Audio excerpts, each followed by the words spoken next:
Good evening, everyone, and welcome to another fun and exciting edition of Issues with Wrestling.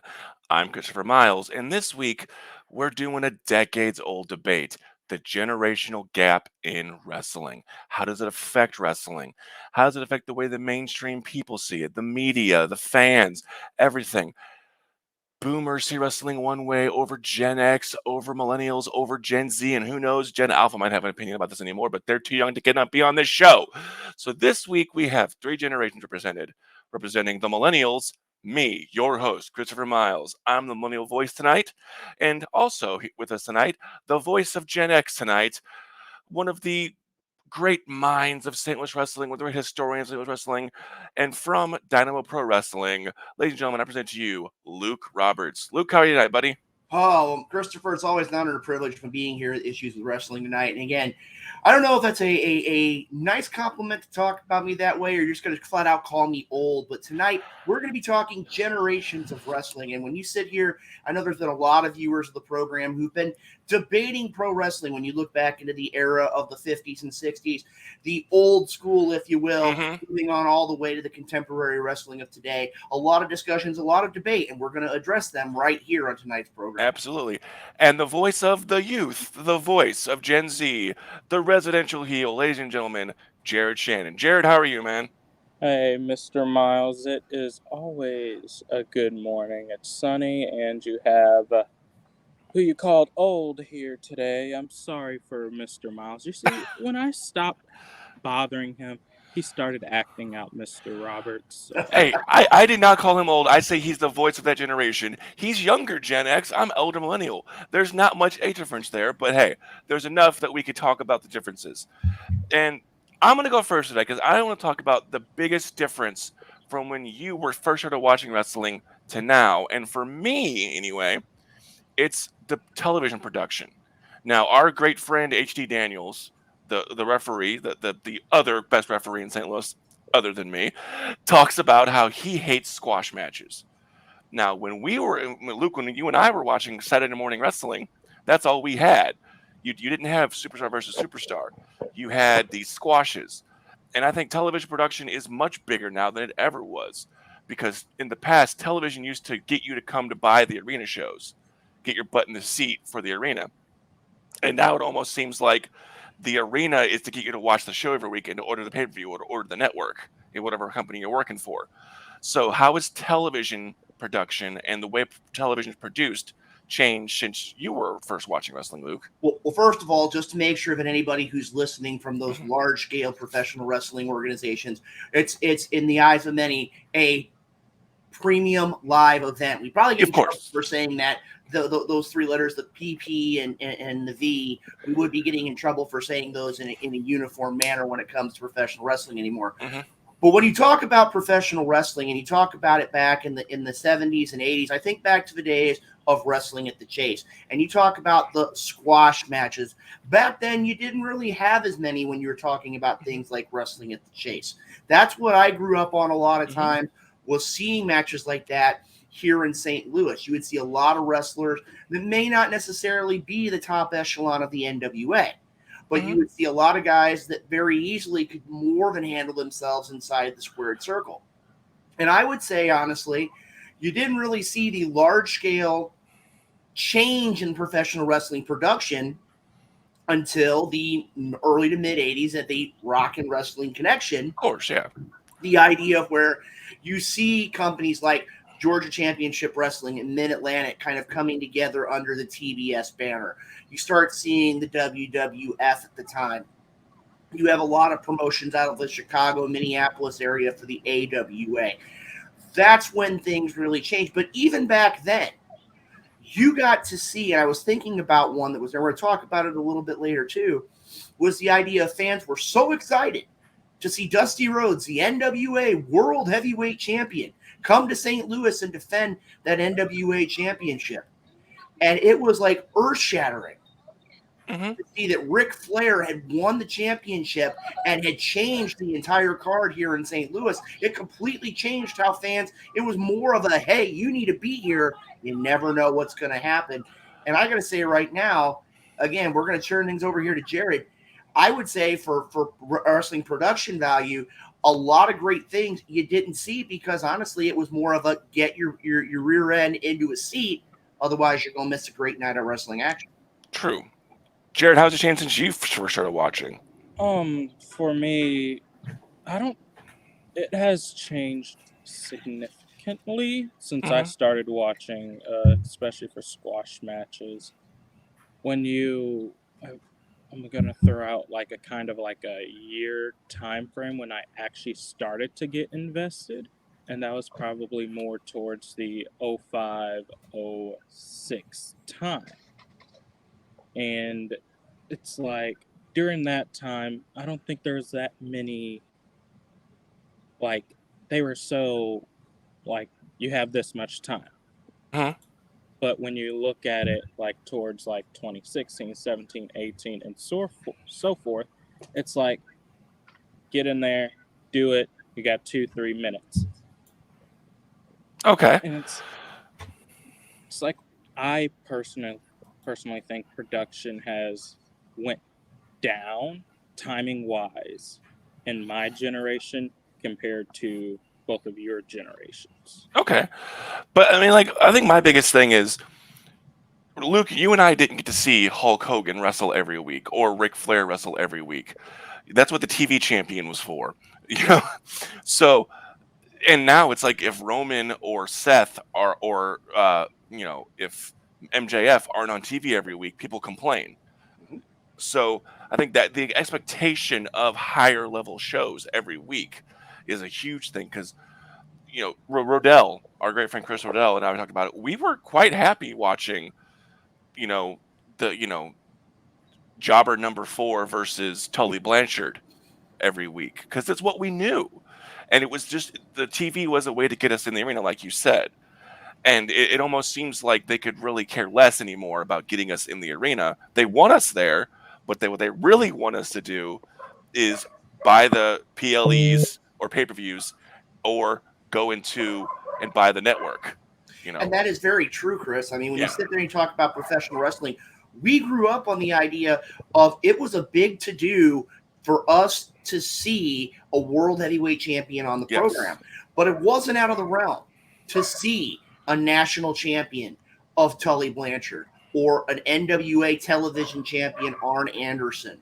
Or, I mean, again, I even think about the days of seeing the Intercontinental Champion. I remember seeing Greg Valentine and Tito Santana and seeing the NWA United States champion. If you saw the IC champion or the tag champions or the US champion, that was big to do, Mm-hmm. and you saw it pretty regularly. Yeah. But when you got the world heavyweight champion, again, It was something. it goes back to I believe it was one of the documentaries on Ric Flair. Ric Flair could go into any territory with any wrestler and instantly increase that wrestler's star power. So, I'll ask you, I mean, so television aside, what do you think has also been the biggest change in your eyes? Is it television? Is it something else? To me, I look at it, and I'm gonna say some words that might be Mm-hmm. taboo here in the world of professional wrestling, but it's truth. It's the idea. I really feel that professional wrestling, Mm-hmm. a lot of the things behind professional wrestling were pretty much destroyed when that fourth wall was broken, kayfabe was broken, in the idea of where, pardon me, I think back to the days of the Great American Bash Tour. Yeah. It was the idea of where you could have like 30 to 40 shows nonstop, and there were only slight differences to the card. Yeah. But every night they were filling arenas. And you go back to the day of where you talk about Cowboy Bill Watts. And the Yeah. idea, he made it common knowledge. If you got in a bar fight And you lost. and you lost, don't come to work the next day because we're not going to use you. I mean, I used to read PWI quite a bit. I don't read as much anymore. I don't. It's not appealing to me as it used to be. But I'd look at the arena reports, and I'd see the same cards over and over and over again. And I don't think anybody cared because we didn't have our phones, we didn't have the internet, we didn't know that this exact same match happened in Knoxville that happens in Chicago the next night. So I don't think anybody really cared about that. But so Jared, I'll ask you this. Jared, you're next with this one. Now you've grown up a fan that has never had kayfabe be a part of your life. You know, Luke had it for the most of his formative years of wrestling, and when I was growing up, I mean, I was in high school when the curtain got lifted finally by Vince McMahon. So, do you think that you could have been a fan in the age of kayfabe, given how what you know now? Honestly, no. Okay, No. and why? I think it goes to the fact of that it's just a lot of things surrounding just the kayfabe Hmm. portion of it gets ruined very easily. Hmm. And it's like, along with my generation, is that they get in an uproar over the smallest things. So if they see just one little tiny thing mishap, it's a whole uproar. And I can Okay. even say that goes for me personally as well. Okay. So I don't think I could. Well, So I want to look at this way go. here, Chris, for just a minute. That's another thing that kind of gets people frustrated with professional wrestling. And I talk a lot about the old guard of professional wrestling is Hmm. the idea of how much the internet and the World Wide Web has changed professional wrestling. From the idea of where, and I look at it from a TV perspective as well. In professional wrestling nowadays, you're having people that if they have that probably that 7 to 10 minute window, and that's being generous to get the fans behind you. Okay. In matches that I watched growing up, it wasn't uncommon to see matches that would go on. They would just start to be going at 10 minutes. Well, that's a really good point. I'm watching old NWA tapes or old AWA tapes. They would have the main event start the show because who knows how long it's going to go, and they would have standby matches in case. So all that stuff. Now you know that if the main event, if it's got 15 minutes left and the show, it's not going to be okay, not much of a show. But I will ask you this: Did the curtain being lifted for the Gen X types, for you people at your age, were you shocked when it happened? Did it affect your enjoyment? Well, to me, and I'm going to be perfectly honest, it was a kind of a weird scenario for me Hmm. because Oh, before you you say talk, anything, hold on. Renee wants to say hola, and he goes, "Hello, Renee, we love you." Renee, Co co-host with Luke on Wrestle Talk podcast. every Tuesday night, 7 to 9 in the Tuesday, yeah. Central area. Just to give you an idea here, though, Yeah. I was really in a weird situation because at about the time that the curtain was being pulled back, that was about the time I was really getting my chance to sink my teeth into the world of professional wrestling. My Mhm. brother was active at that point. He was active, I believe, started in '91. So it was kind of really having to teeter totter a little bit because the fans were starting to see more and more of it, but they were still coming to the live events. They were still coming to the independent programs. They were coming to places where they could see this action taking place, and they still had that suspension of disbelief.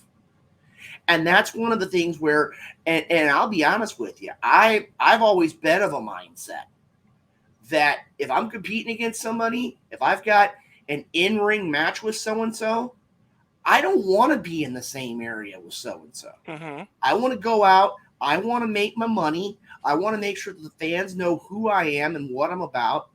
And at the end of the night, if it means going to the next city and competing, it means going to the next city and competing. I mean, if you look at it today in 2023, you hear lots of road stories about how carfuls of wrestlers are traveling from town to town. My car full of wrestlers, and I'll just throw it right out here right now. In a little over 10 days, I'm going to the National Wrestling Hall of Fame and their Hall of Fame induction. Who's in my car? Justin Wade, longtime professional wrestler turned broadcaster, Mhm. Chris Rodell, and our broadcast colleague, the maestro Jeremy Carp. Hmm. I'm of a mindset right now of I travel with the people that I need to interact with. And I Mhm. get the idea of the curtain being pulled. But the fact is, to me, if you can't suspend the disbelief, then why are you in the wrestling industry to begin with? Well, I'm about the industry because, like, for the fan bases, I'm a millennial, so in '97 when it got lifted, I was in high school. Like I said, I wasn't as shocked because it had been spoken about in hushed tones for quite some time.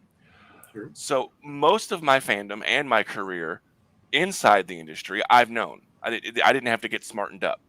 It doesn't affect my enjoyment though, because I could still go. It's just like watching a movie. It's like watching a great action film like John Wick. I know that Keanu Reeves is not killing people. I know that Baron Corbin did not throw Rey Mysterio off the top of Titan Tower at Money in the Bank 2 years ago. But when I was watching it, my jaw hit the floor. I loved it. So I could still be that fan. Yeah, And I agree. yeah, and I think that's how it's different for my generation, because we were still young. Not that you weren't. You were just starting out in the industry. I was in high school. I was writing about wrestling, but I wasn't doing it yet. I was noodling going to wrestling school when I was old enough. But I really think that the next thing I want to talk about, and transitioning into something else, is how generations see it from a mainstream level. Because Luke, you remember how hot wrestling was in that mid to late 90s, from that 96 to 2000, how wrestling was the cool thing. Everybody had their NWO and DX t-shirts, and it was the cool thing to be a wrestling fan. In the 80s, in the Hogan era, it wasn't an uncool thing, but it was still like your little secret. I mean, do you agree with that, or how do you think the mainstream opinion of it was? That's a real kind of tough subject to talk about here, and I think Jared would agree with us here to a certain degree in this as well. In the idea of where you go back into the 80s, you go back into the Rock and Wrestling Connection era, you would have your diehard WWF fans, you would have your diehard WCW, NWA fans, and then you would have your major promotions that are, I don't want to say call it independents, but your Portlands, your Floridas, your Mid Atlantics. You would have wrestling fans, USWA, World Class, however you want to call it. But you'd have a lot of fans that in the early 80s, it was really where it boomed. But I can remember back in the idea of the in the 60s and the 70s, where I remember hearing stories from my parents and my grandparents about how the lines would be. I mean, you'd have to wait for, I mean, hopefully to get a seat. I mean, I remember hearing stories from like the Crockett family of where they would sell out the Greensboro Coliseum and there was no more seats. And they just have to basically tell everybody, you got to go. There's no more room. And that's the way, I mean, I look at it from a perspective of, I think that from a mainstream perspective, you don't see that until the 80s, but that following was always there. And I mean, again, it goes back to things like, I think about my brother's collection, and I also want to give a shout out to our good friend Herb Simmons as well, in the idea that you would be able to go and things like autograph seeking, and the idea of getting that $2 program that was on the mimeograph machine that would be in the orange ink or the purple ink or the green ink or the red ink. And it was a big to do if you could get anybody's autograph. Yeah. It was just one of those where it was still there, but it was just the explosion didn't take place until that mid to late 80s time period. Yeah. So, Jerry, what do you think? How does wrestling look in our generation, your generation, Gen Z? How does it look? From the mainstream perspective, how does this, is it still cool? Is it underground? How's it looked upon? So I would definitely say, there's still people out there that will say, you still watch wrestling? That's fake. But, there's our generation that, quote unquote, has a smart mouth that would respond saying, you still watch a movie?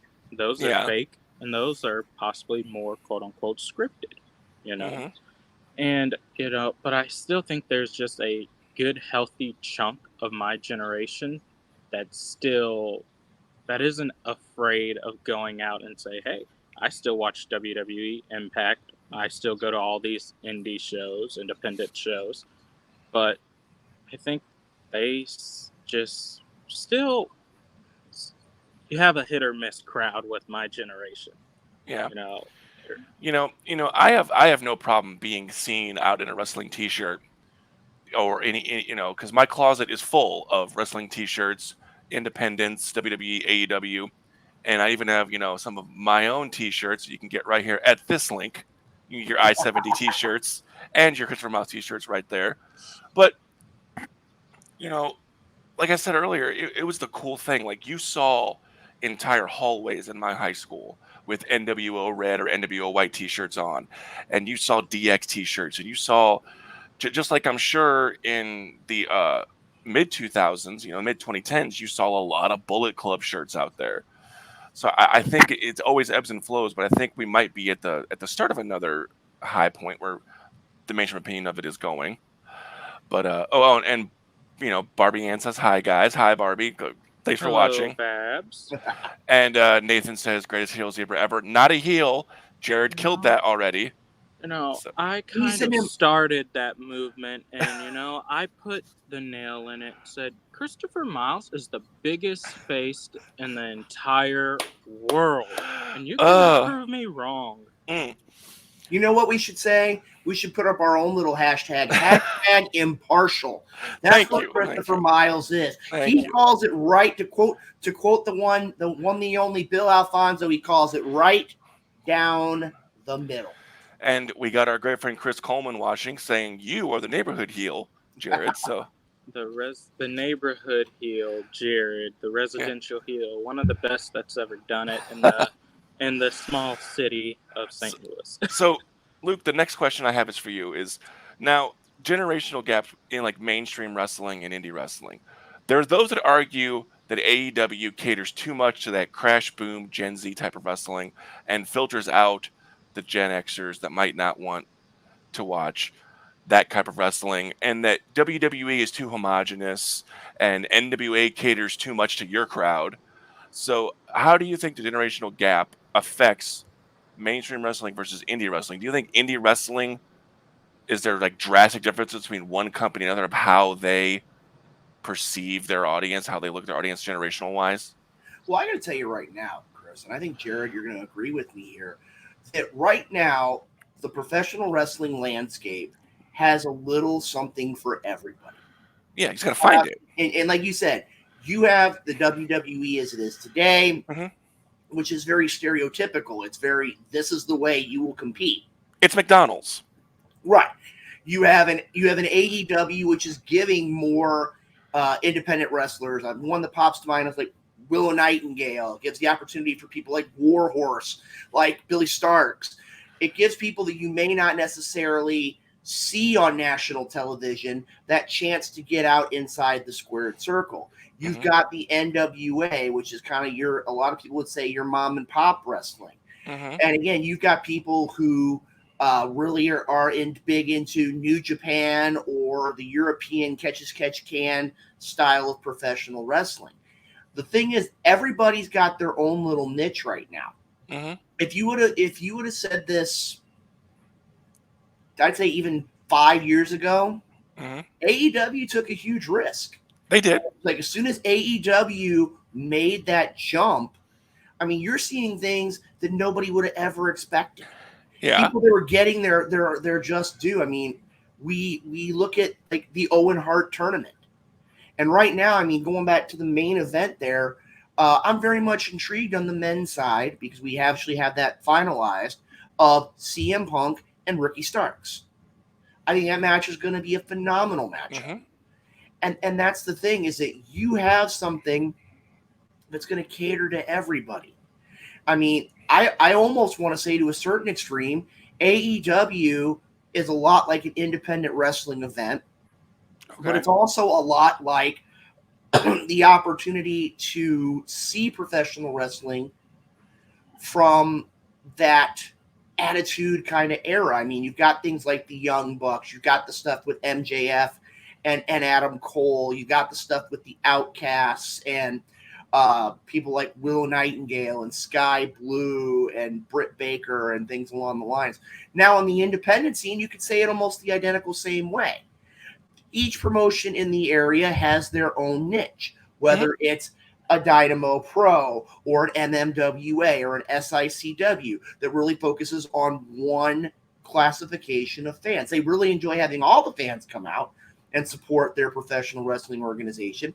But then you have promotions like WrestleMax. You have promotions like Glory Pro. You have promotions like St. Louis Anarchy, who are a little more cutting edge, a little more of that AEW kind of style. Mhm. And you're going to have fans from across the board. In my career, I've signed autographs from little kids to grandparents from Yeah. 40 to 80. Everybody right now has something that they're going to enjoy. I can't say we would have had that even 5 years ago.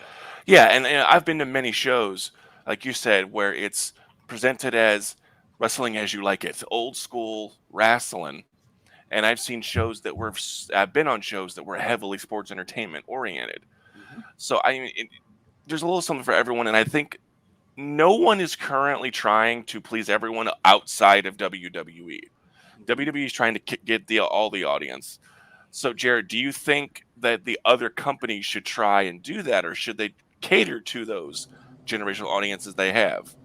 I agree with Luke on what he said, but I believe other companies, they should kind of focus on one type of generation and Hmm. then pull that generation in, then realize, we focused on this generation, we've got this generation pulled in, now let's focus on bringing in another generation, but see how we can still tie two generations in to keep that first generation still interested while also feeding that other one. Well, Okay. I want to throw something out here too, Chris. And yeah, I'm not trying to single out promotions, Mhm. but you also look at the idea and talking about this cross generational idea. You can look at promotions like WLW Yeah, sure. with that legacy from a Harley race and building from that to move forward. You've got promotions like CHWA who are really trying to cater the younger. I mean, it's going to sound crazy, but it's almost like they're going to that next new generation of professional wrestling. Yeah, they're catering to the kids a lot, which is good. And it's one of those ideas of where when you sit down and you look at professional wrestling, everybody has got something they can like. But Hmm. it's just the idea of you've got to go out there and say, hey, I believe this, and I'll tell you right now, I support it all because at the end of the day, even though we're involved in professional wrestling, I still love the sport. It's going to get me some flack. I know what's out there plenty of memes. The sport of professional wrestling. I still call it a sport. This current era of wrestling is the first time in a long time I can remember ESPN covering wrestling. There are WWE segments on SportsCenter, and I love that. I love when wrestling does get that sense of legitimacy. Now, do they show the result on the ticker? No, they treat it as an entertainment sport.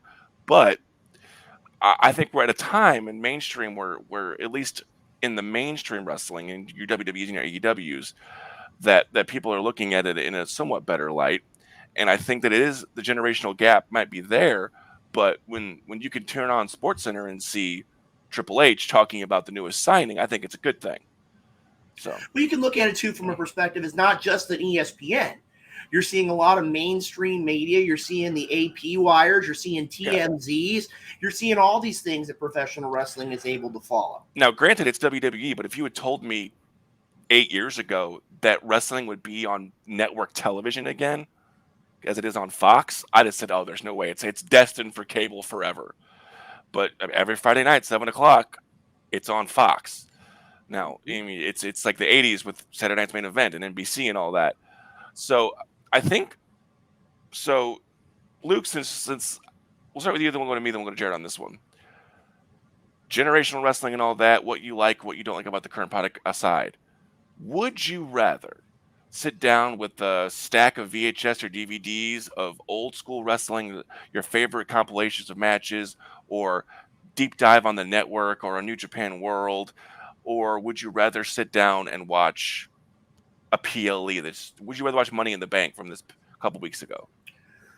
That's a tough question. I mean, I'm Yeah, gonna be honest with you. I've had many a time where I sat down with wrestlers, like when I was training wrestlers. I remember one of my first yeah, training sessions with Justin Wade, and we sat down and we picked apart Race Flair from Starrcade '83. a We great didn't one. worry about Yeah, what was going on in 2004, 2005. We were worried about what was going on in the '80s and seeing the mechanics of things. yeah, But one thing I've gotten, and again, I have to give a shout out to my good friend Dr. Drew over at SICW. SICW Wrestling Explosion, All Star Wrestling. When it comes down to it, I've lately kind of gotten on this weird tangent of going back and looking and seeing everything. Oh, well, did you see this 2.5 gainer into a like a shooting star press kind of thing? I went back and I've been looking back. I had an opportunity. I found something, and again, thank you to the wonderful world of YouTube for being able to provide you pretty much anything you want anymore. Had a match was I believe 1951. And I've been letting everybody know listens. I believe it was Luthez and Vern Gagne. Mm-hmm. And you know what I saw Luthez throw? What's that? A power bomb. In 1951, Yeah. he threw a power bomb.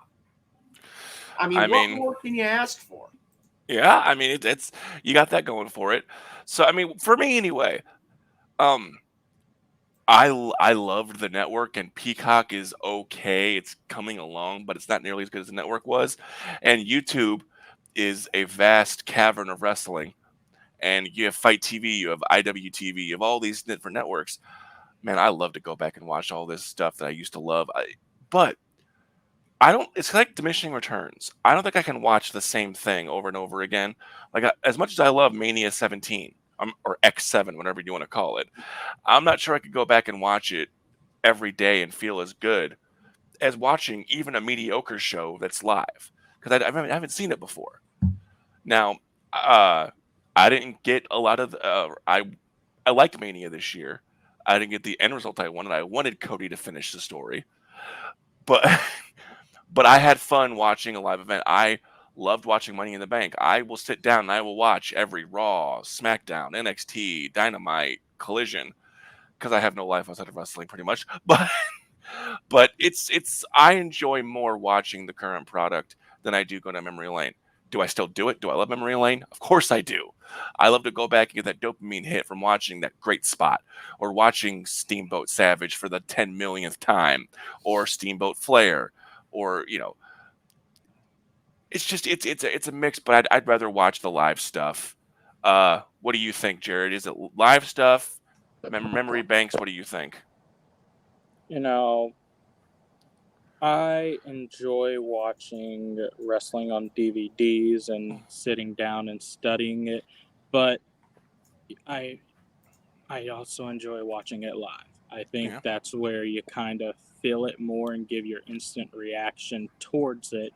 Then, plus, I would also have to take in consideration that it'd kind of be ruined with social media already if I did choose to wait. yeah, Because literally, if you're watching a premium quote unquote live event, then it's already out on social media within 2 minutes. okay, yeah. Results are already out there. But that's So, easily avoidable. Put your phone down and watch the show. hey, my generation, we do not know what that is, unfortunately. There you go. So, two things real quick. Renee brings up the point. He thinks WWE PLEs have been solid all year, and I have to agree. I don't think I've seen really a bad one all year. And he actually unknowingly segued into the next thing I wanted to talk about. Even the celebs they brought in have been on point. Bad Bunny, Jake Paul, Logan Paul. Andy Kaufman was the only celebrity I remember coming in to actually wrestle when I was younger. Yeah, you had Alice Cooper. You had, you know, Donald Trump on he hosted 2 WrestleManias. You had all these Regis Philbin, Willie Nelson. They didn't wrestle though. Now when celebs come in, they actually do wrestle, and the Gen Zers and the younger millennials just accept that, like, oh, it's cool. Now, do you think that the Gen Xers and some of the boomers that still watch, like, do they accept that? Are you cool with celebrities coming in and not only doing well but thriving? Because I think Logan Paul's done quite well, and Bad Bunny did quite well. Does it make the industry look bad, or does it make it look good to get the mainstream attention? Luke. I'm actually going to do something that's not hardly seen here on Issues with Wrestling. I'm going to defer to our broadcast colleague here, Jared, on this one, because I want to hear his perspective first. Yeah. Of course we accept it. It's Yeah. kind of being more normalized now. And when I think the first celebrity I saw that came in was Floyd Mayweather when he faced Big Show at a WrestleMania, some random match. And when you kind of fast forward, you're like, Logan Paul came in, Bad Bunny came in. And It's like, Pat McAfee says Nathan Norton. Pat McAfee's done really well. oh, absolutely. And Yeah. it's like kind of like we're normal to it, but I do see a lot of other generations that are like, who are these people? They're just interfering in our sport. Hmm. But we have the generation like, oh, we know that guy. Like, I forgot who it was. It was like, I believe it was HD Daniels. That was like, who's Logan Paul? Yeah. And Renee says as well, I mean, shit, even Knoxville did all right. So, I mean, Yeah. And it's just normalized for so my I mean, generation. do you think that it's the elder millennials and Gen X and the boomers have a problem with it? Is it all Yes. generational? Is it just that's not my wrestling? Or is it do you think it hurts the industry to bring someone in and have them do that well that soon? No. It Okay. just kind of shows that, even if they're famous, they're still willing to thrive and put in the work. Yeah. Just It's just not shown on social media that they're thriving and putting in that work. Okay. Luke, what do you say? No, No? Go ahead.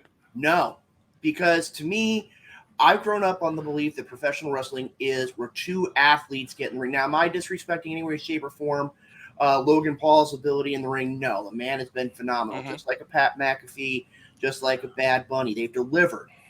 But when it comes down to it, it takes away from the men and women that have put their blood, sweat, and tears into professional wrestling to make this professional wrestling. How Now, many times did Andy Kaufman get put in the hospital by Jerry Lawler? He didn't have a competitive match.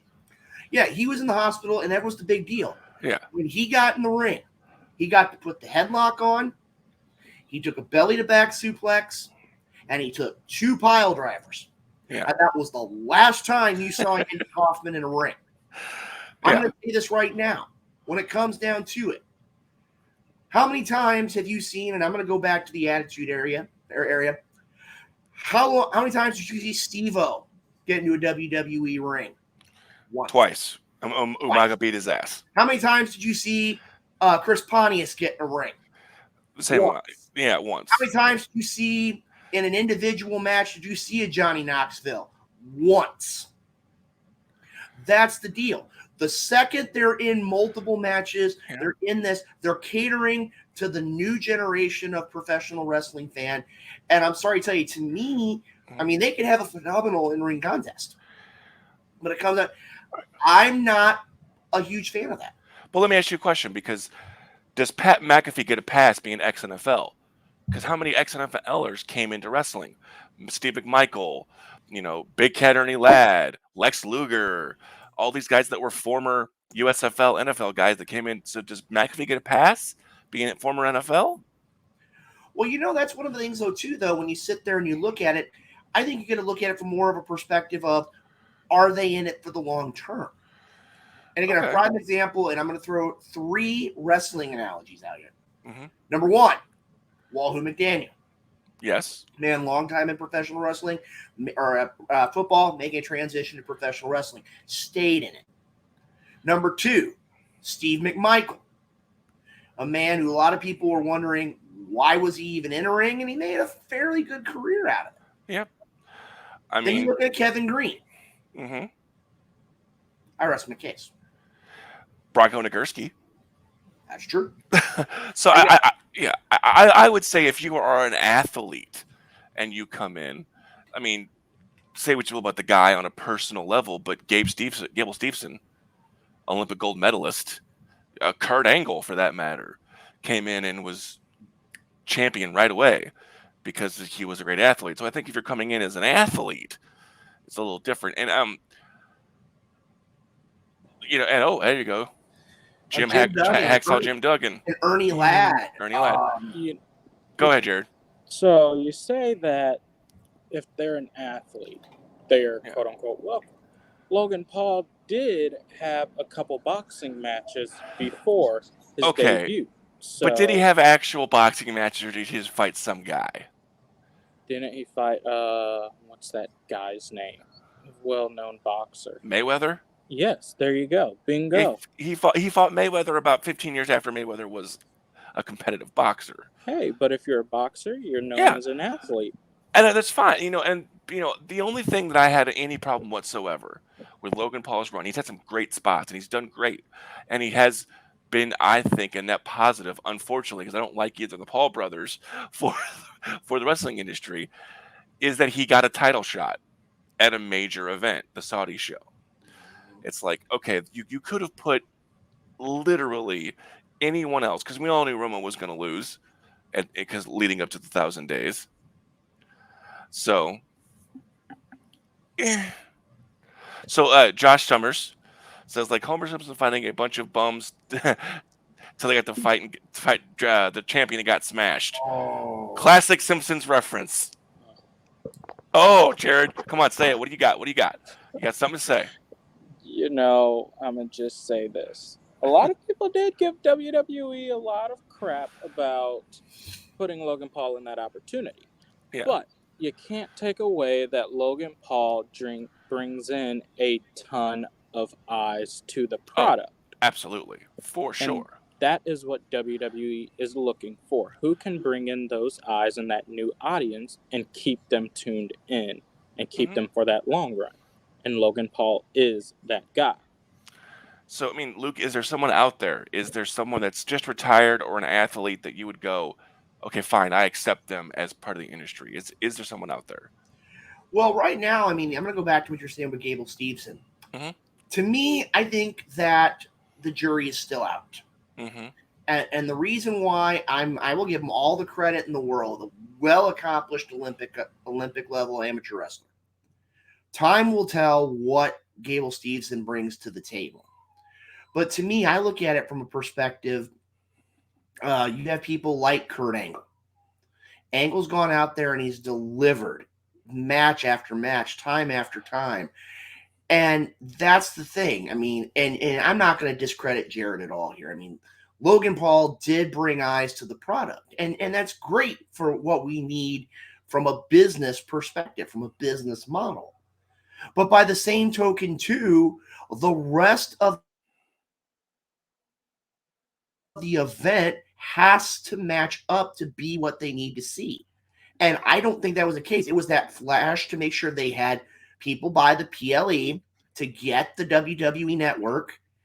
And I mean, yeah, he equals ratings. So I ask you this. But I would rather see a Pat McAfee match versus a Logan I'll Paul. ask you both this. Was that match in Saudi Arabia so it wouldn't get booed, Luke? Ooh. I'd say yes. I think it would have been shat on in the US.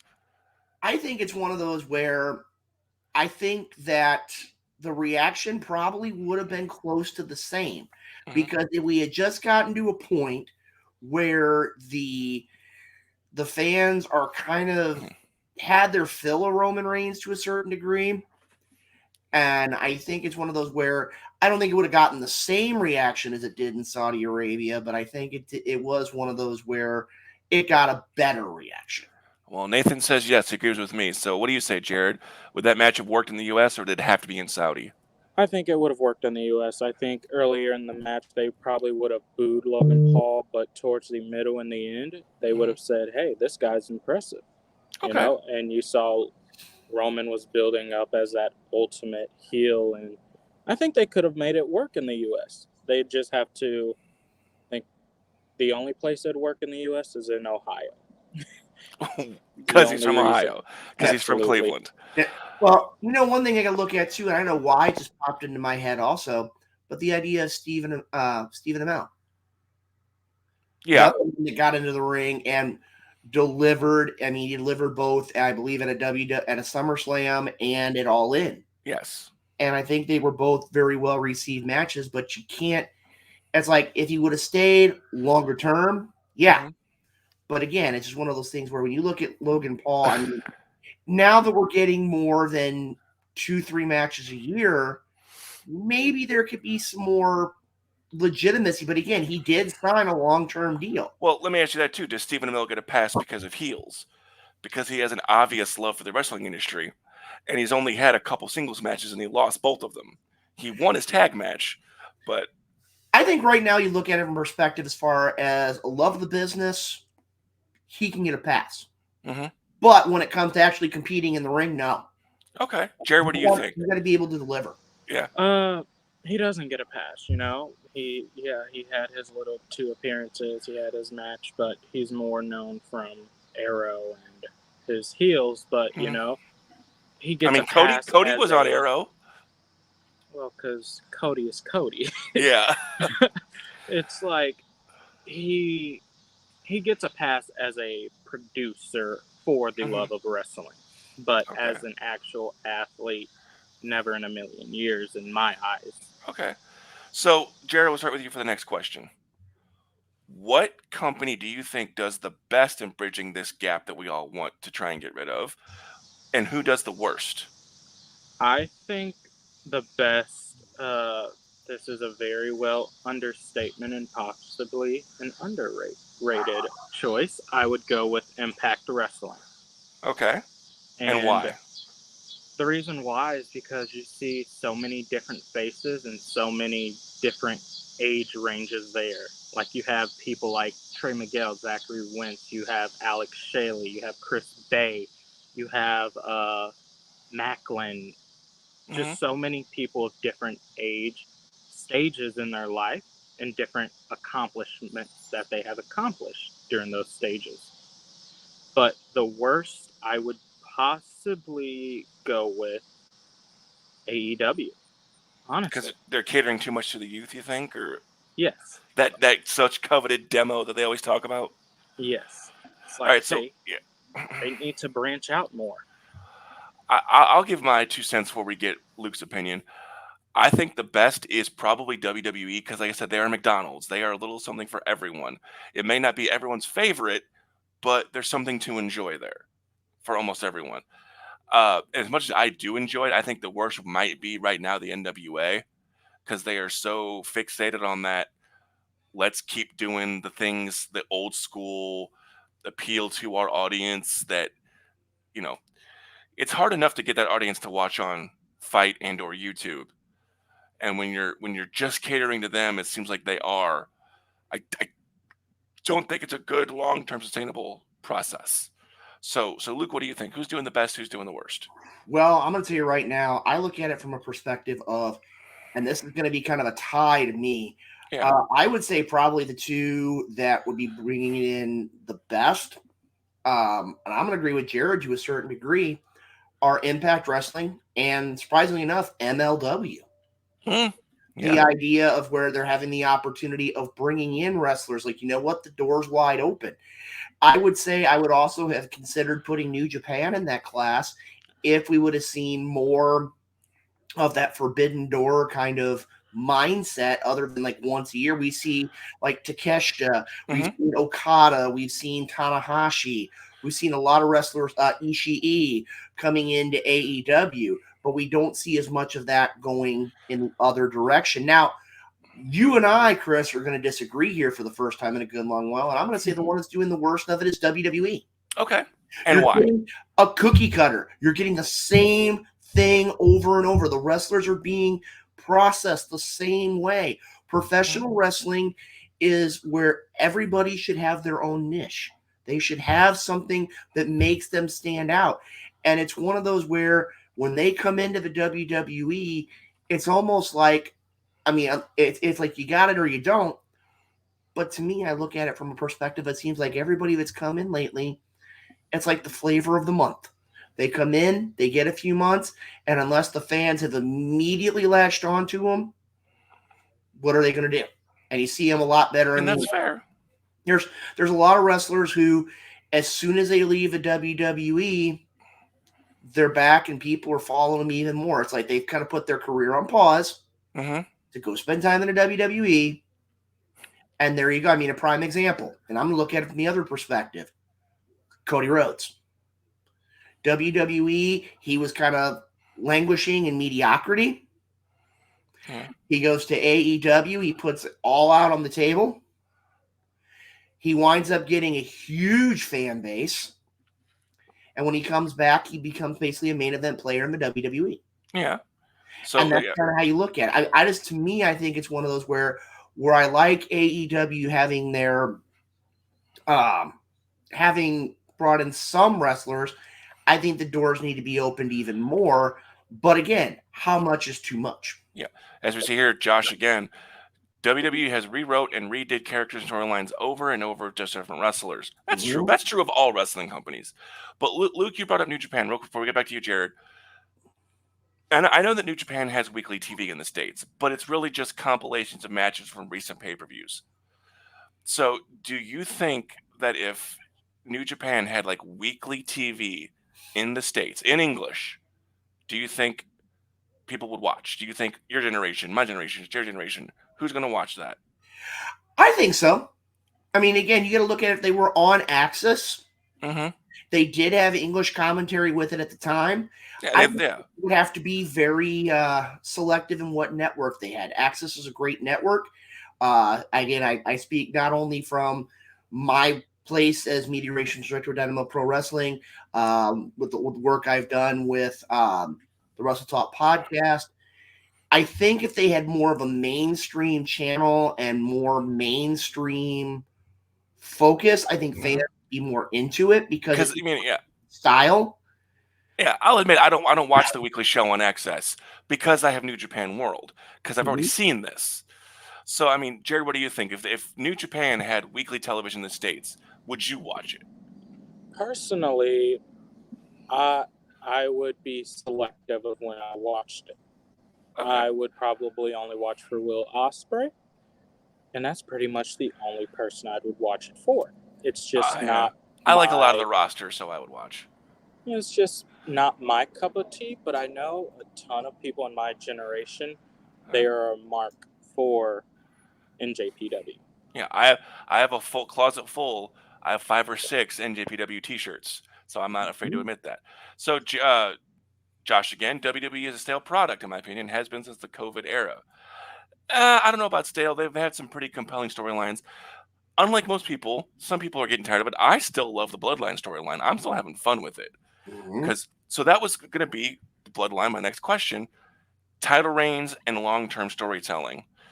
The short attention span theater, the YouTube generation, Gen Z doesn't seem to like those long, year-long title reigns and those storylines that go on for several events, like we used to watch, and especially you, Luke.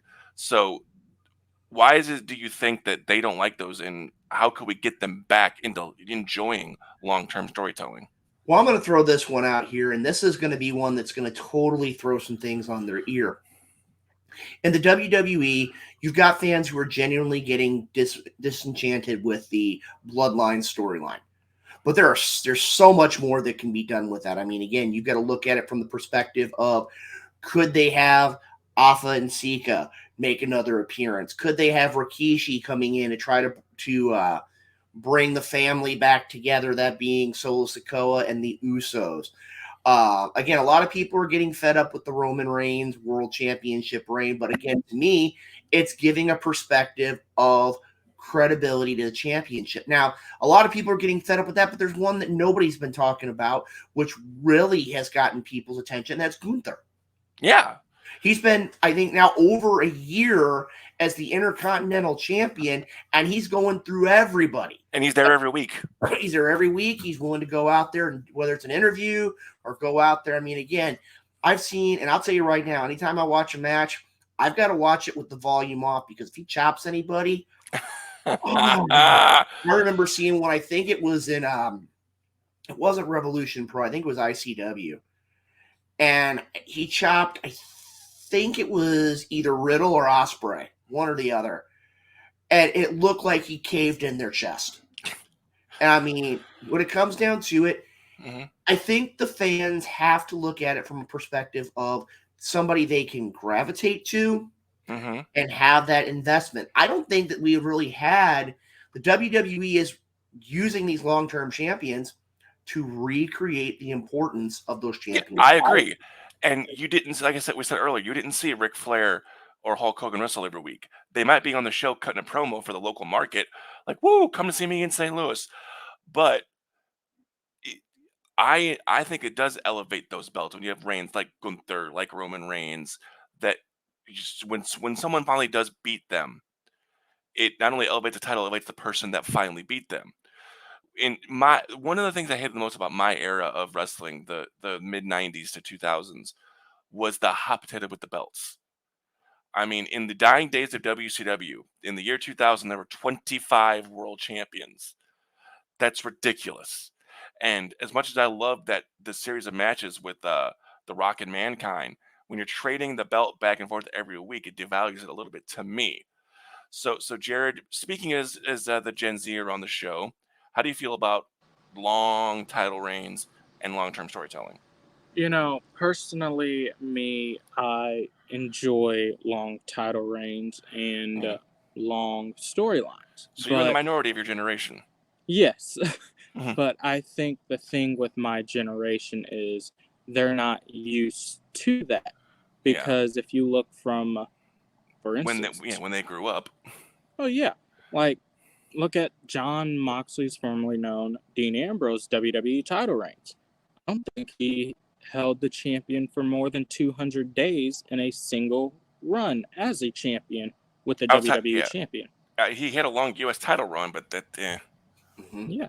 And then you like when they don't see Roman defending the title, they don't see him showing up, they get in an uproar. yeah, And it's like, if you had that deal, you wouldn't show up, but it is yeah. showing that that title is slowly getting its prestige back. And I mean, you also had the fans that complain about the old school 30-day rule. It's like, okay, that hasn't been enforced in so long. Well, Okay, hold up here. that's I'm new going to rule. jump in here, and I think Jared would agree with me here. What about AEW? Your champions there have been consistently 250 days. Yeah, You're getting just enough time to where a lot of the classic traditional fans are not getting into this 30-day rule unless they're looking at it, okay, the next pay-per-view. And they I call it mean, yeah. pay-per-view. They don't call it live events. Well, because they don't have a network yet. That's true. So But I mean, when you look at it that way, you look at it from a perspective of the prestige of that AEW World Championship has been there because yeah, they give their champions. I mean, they're not astronomically long runs, but again, when you're looking 6, 7, 8 months with the champion, it's just about the time you start looking at it of who's going to be the yeah. one to take it from them. So before we go on the next topic, Charmaine Marie says, "Happy birthday to big sexy Kevin Nash. It is his birthday today, so happy birthday, Kevin." And Josh Summers says, as Kevin Owens stated, I agree. One of the Usos taking the belt off Roman. No, Eh, absolutely not. Mm. they wouldn't unless you're going to strap the Rocket to Jimmy or Jay. It has to be a Cody, a Drew, a Gunther. It has to be somebody who is already established that can carry it. Unless you're planning to shoot him to the moon and not Cameron Grimes style, then it has to be someone already in the main event picture. Before we go to that next topic, people want to see Jay defeat Roman for that Yeah. title. Jay couldn't even win the United States champion during COVID, so what makes you think he can defeat Roman for the main champion? Yeah. It just You know, doesn't make sense. Jared, I want to look at it a little bit differently. I mean, I agree with you on that.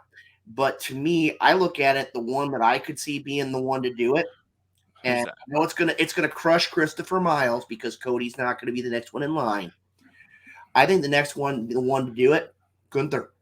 I'd love that. I would love that. I I love think it's Walter. one of those where Roman's gonna go out there and I mean he is just a beast in the ring. And when it comes down to, I could see that, and then let him go against everybody that can possibly go against him. And All right. I think that's where it's going to be. I could see by the end of 24, Gunther being the world heavyweight champion. Okay. I mean, I'd be there for it. So, Jared, we'll start with you here. Can we bridge the gap between the generations? And more importantly, should we even try? Bridging the gap, no. Because you have three different generations that look at wrestling totally different. Mm-hmm. Their opinions and how they just look at things and what triggers them Mm-hmm. is a whole different category. So you say it's not even worth giving it a shot then? I think it's worth giving it a shot, but I don't think any wrestling show should be upset if it fails. Okay. Luke, what say you? Is it worth trying? Should we do it? 3 words. Mhm. Four. Then, now, forever, together. So how do we do it? The WWE has had that tagline for quite Mhm. a while. It's one of those situations where I think the WWE, granted it's moving at a snail's pace, is starting to make that kind of a decision. Because you have the wrestlers of today. You have wrestlers like a Matt Riddle. You have wrestlers like a Carmelo Hayes. You have an Austin Theory. You have a lot of great wrestlers. A Cameron Grimes is another one I think that really needs to be given a platform. But you also have wrestlers that come back and make those appearances, like The Rock, like John Cena, like Mick Foley. You can find a way. Are they going to compete? No, they don't have to. But I think if you can have a good blend of the past meeting the future, Mhm. I think there's a way that you can make it. Now, by the same token, is it going to be something that's going to change overnight? No, it's not. Because the fans, as Jared said, have been, and Chris, you said it too, been so programmed in how the wrestling is to be perceived that now it's to a point where you have to reteach them. You have Okay. to go out there and show them that this is what wrestling can be. Yes. And you got to give them that opportunity. I mean, again, will it happen? Probably not. I would agree with Jared. The attempt's going to be there. Okay. But I think right now, as it stands, I think for the betterment of wrestling, I think you should at least make a serious, conscious effort. All right. So last question for all of us here, and I'll start with this one. The biggest change coming in wrestling as far as generational gaps. I think, and I honestly think this, that mainstream wrestling is leaving television. I think we're going to see at least one of the two shows, Raw or SmackDown, definitely NXT, but Raw or SmackDown on a streaming service. You're going to see Raw or SmackDown be on exclusively on Peacock, Disney Plus, Amazon Prime, something along those lines. And I think AEW once Warner puts them on Max, I think you'll see Collision or Rampage exclusively on Max. And you'll see the AEW pay-per-views exclusively on Max. So Well, go Chris, I ahead. want to throw this one at you, though, and I'm going to look at it from the other perspective. Mhm. NXT was there. Yeah, and it was better when it was there, in my opinion. When it wasn't trying to be competitive, when it was just its own thing on a Well, streaming service. it's not competitive. I mean, and again, it's going to sound strange too. It doesn't have competition today. And the Mm. idea where it's on its own night, if you go back to the idea of when they were running against AEW. So yeah, look at this. Josh Summers agrees. Love to see Gunther beating Roman. I've never been on the Roman train, even when he was a face. Just not exciting to me. And also, Devin James says Luke is the man. Jared is not intelligent. Ouch. Oh, you know, me and Devin James, it's far from over between us. I guarantee you that. You still owe me dinner at Drake's in O'Fallon. Okay. So Okay, now we're gonna leave that alone here for a minute because So, Luke- Jared sounds a little bit upset. so Luke, I will ask, what do you think is coming down the pipe for this generation of wrestling? You know, I think one of those where, and it's kind of already been done, but I think we're going to see more of it, is the idea of promotions working together.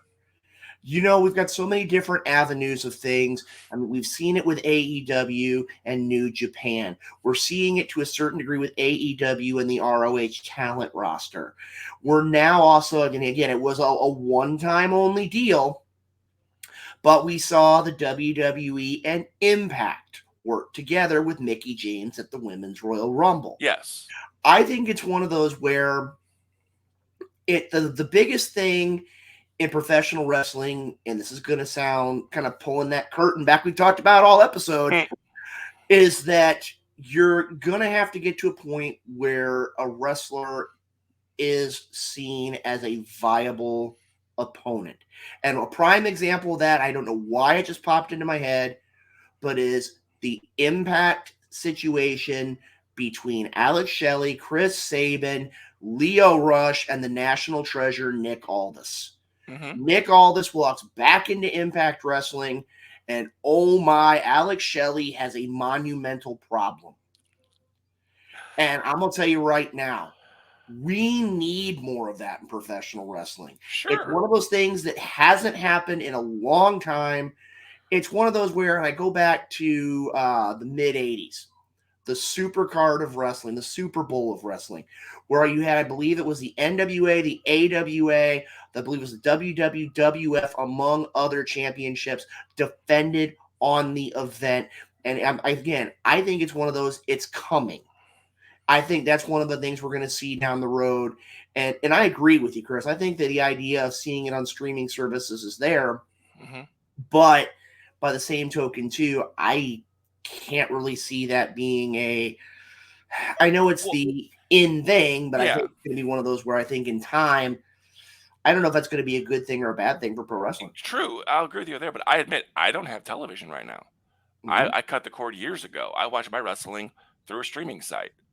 So I watch Raw and SmackDown on Hulu, and I watch NXT on Hulu or on Peacock. So Jared, what do you think? What's coming down the pike? What's the biggest change coming forward?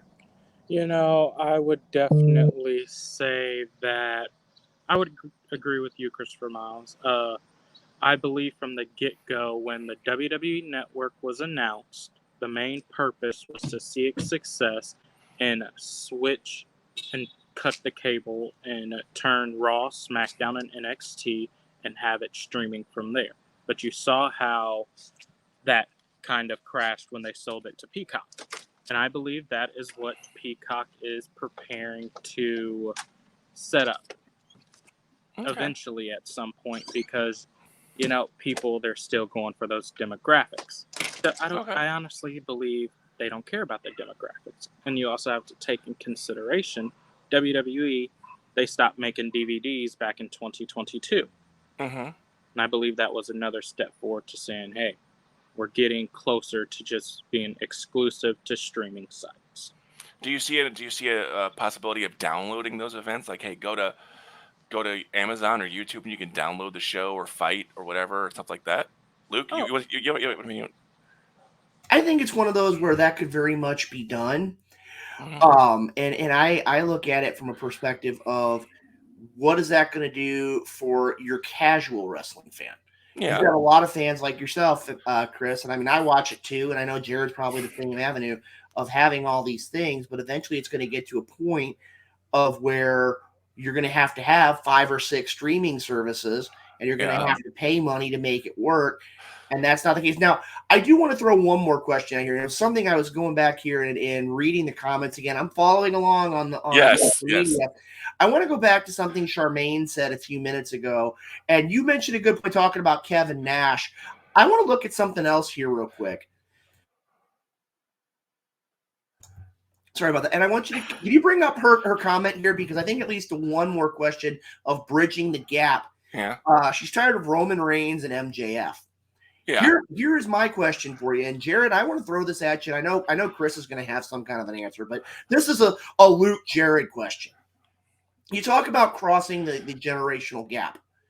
Would many people consider MJF to be the current generation's equivalent to a Roddy Piper for the Gen X's?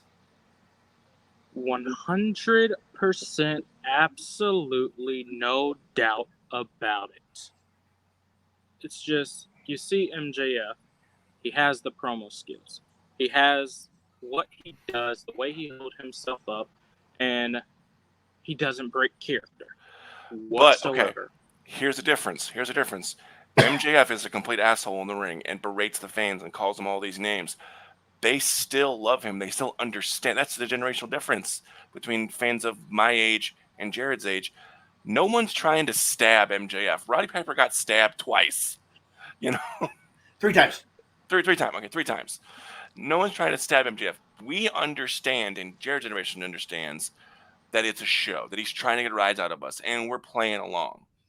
So that's how I see that. Well, no. I'm going to agree with Jared here. And even though Devin James still owes him a steak dinner, I'm going to tell you right now, when it comes down to it, even though you say the fans don't necessarily believe it or they play along with it, the fact is, he goes out there. I think of the promo of just how observant the man is. Roddy Piper was keen on having that delivery, whether it was at a WrestleMania, or in his Piper's Pit promos, or back in Mid-Atlantic Georgia territory, or when he was in Portland or whatever.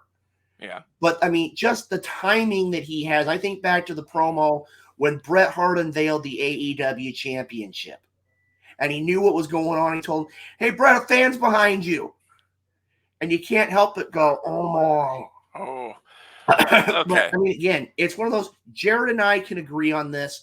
And now, since Christopher Miles can, I think Christopher Miles owes both of us a steak dinner. Jared's coming from Ohio, and it's going to be more than taken care of, and he's going to be well fed for 2 days. So, okay, before we get out of here this week, before we say our goodbyes, we do have a sponsor this week, ladies and gentlemen, and then we have a major announcement. So, everyone here, I'm sure, loves our friend CJ Shine.